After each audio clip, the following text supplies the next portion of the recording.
I'm going to make 7 lemon meringue pies so that you don't have to. I wanted to test out all the YouTube recipes and see which one was the best. This meant that I ended up buying 40 lemons so that I knew that I would have enough lemons for my lemon meringue pies. I chose the lemon meringue pie because it's one of my favourite desserts, and I thought if I can perfect this recipe then I'll be able to use it in the future.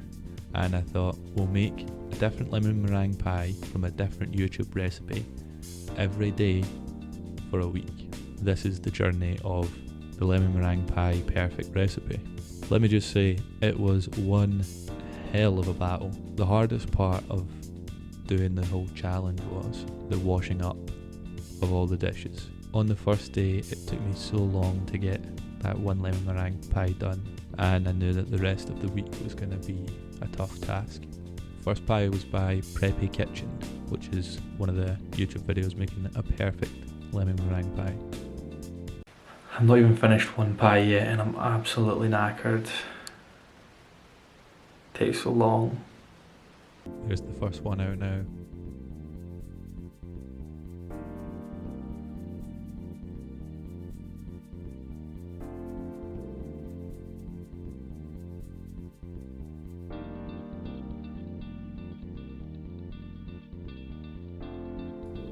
Pie number 2 was by Everyday Food on YouTube, and I particularly didn't like this recipe.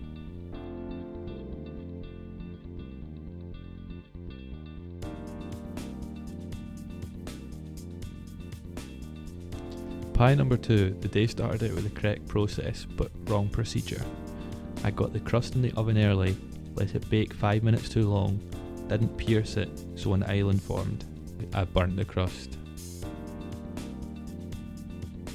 It was a grind having to do this every day, but it's in the pursuit of finding the best recipe that's around.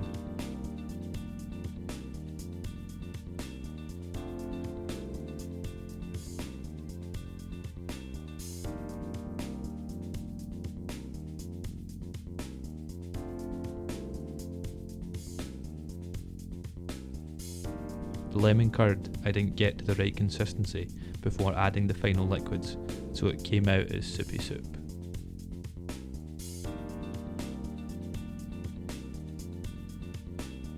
This is the next day, it didn't even properly set. It was a total fail. I've never been a real baker or anything like that, so having to do this every day was I have a great appreciation for the people that do this for a living and have to make pies every day. Crust number 3, thumbs up. This is a Jamie Oliver recipe for number 3.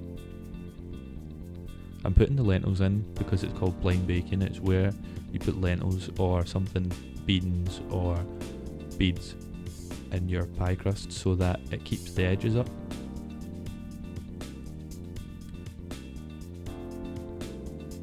I also used a piping, it wasn't a bag, but some sort of contraption to get this effect.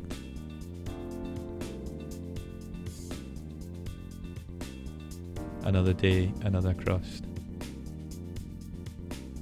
I just used a spatula for this one. It was a grind to get all these done, but my parents and I were having half a lemon meringue pie and then passing the other half on to someone else for them to try, which was really nice that everyone got to have some.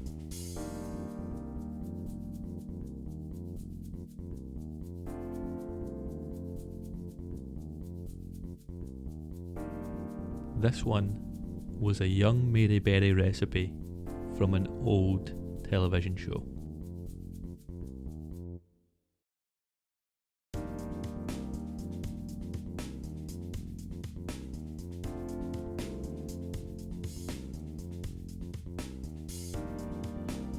This is another crust that was too small and the edges caved in, so it's just a disc. It was almost like a tart. A recipe by Anna Olsen from Oh Yum with Anna Olsen on YouTube.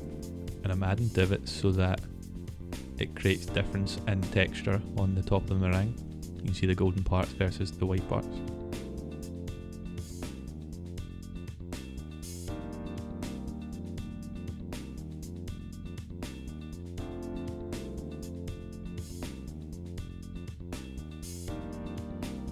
money shot.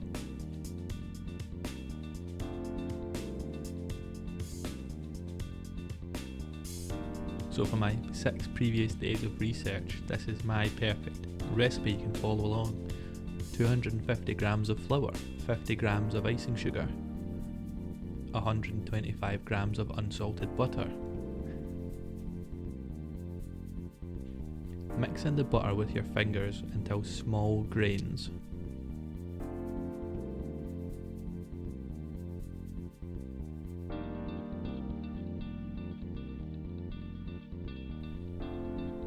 Make a well for 1 egg in the middle and a splash of milk.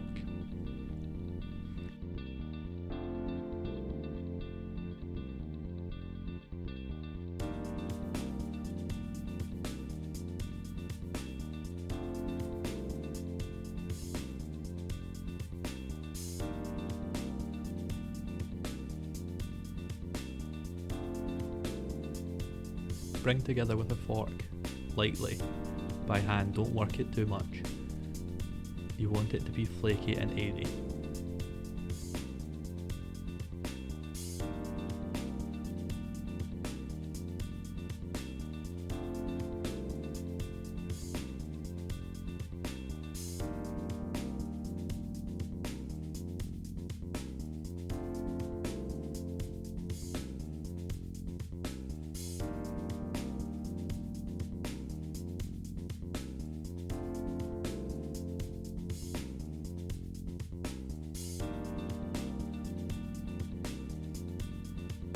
When I was doing this crust, I didn't get it perfect. I made it too dry and then I made it too wet. So I added some milk and then it was too wet. So this just goes to show that you can save what you've got. You can always work around it. If it's too wet, add some flour. If it's too dry, add a touch of milk. But a little bit of milk goes a long way.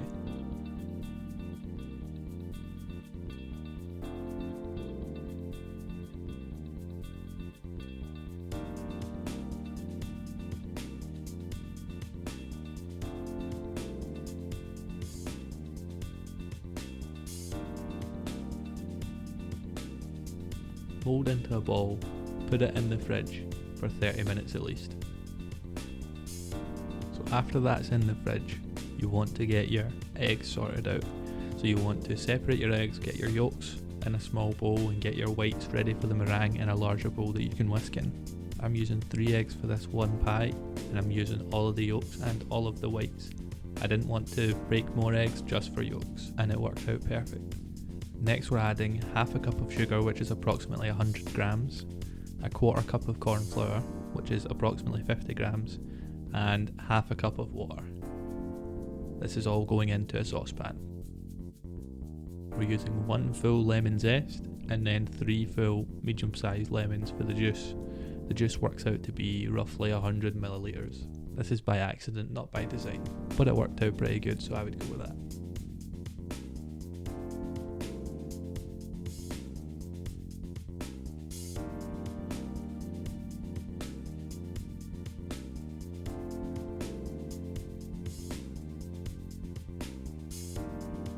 Set the juice and the zests to the side. We'll be adding the yolks shortly.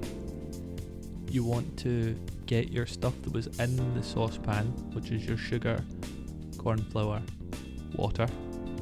Get that on a medium-high heat and whisk to get a smooth consistency.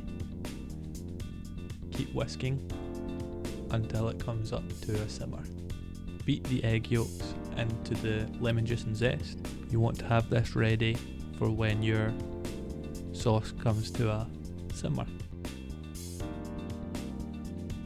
Once it's simmering, you'll feel the cornstarch getting thicker, which is exactly where you want to be. You want to feel some resistance from your whisk.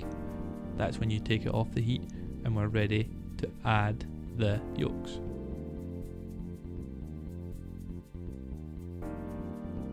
We do this with a process called tempering, which is where you add your hot liquid to your cold liquid by a little bit and keep moving the cold liquid. Don't stop it moving so that it slowly comes up to temperature so that we don't have just a bunch of scrambled cooked eggs. Once you've done a wee bit to bring up the temperature of the cold liquid, add it back into the saucepan and get it back onto the heat just until you start to see some bubbles, and then take it off. That's it, good to go. Once you see the bubbles, add a few bits of butter, which will slow down the cooking process.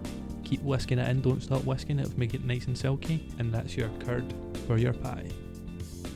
Take it off the heat and you want that thick consistency. Roll out your dough with flour on your workstation and flour on your roller, and you can also flour the top each roll if you want, if your roller is sticking to your pastry. Once it's big enough for your dish, you can then put it in your dish and push down the edges. I've got very soft hands, so it's easy for me, but if you want, you can take a bit of excess dough and use that to push in the corners.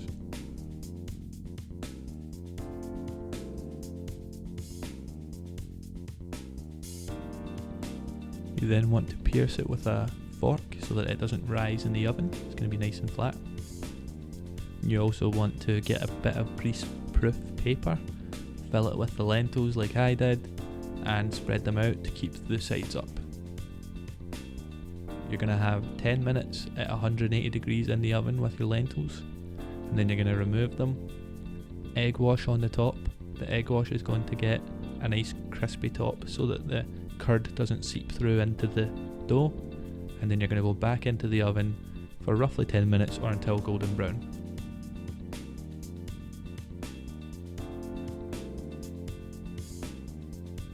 I then had to heat up my curd a little bit because it set on top to get it smooth, and then I added it to my pastry. It may look very thick, but I prefer it this way, and it means that you know it's definitely set. You don't have to wait a certain amount of time. You also don't need to put this in the fridge, it will set fine on a countertop. Last but not least is the meringue. You want to whip these a lot, and I added half caster sugar, half icing sugar, and I just added as much as I felt was required. You can taste it once you've whipped it a lot and find out if it's sweet enough for you. You're looking for stiff peaks, but don't be worried about over whipping it because you'd rather be over than under. I like to whip mine a lot. So that's the egg whites now used. Now I'm using divots here to get the different coloration in the top and the bottom of the meringue. You can make any sort of pattern that you would like. The higher the peaks, the higher the differentiation will be between your golden parts and your white part. This is the finished product.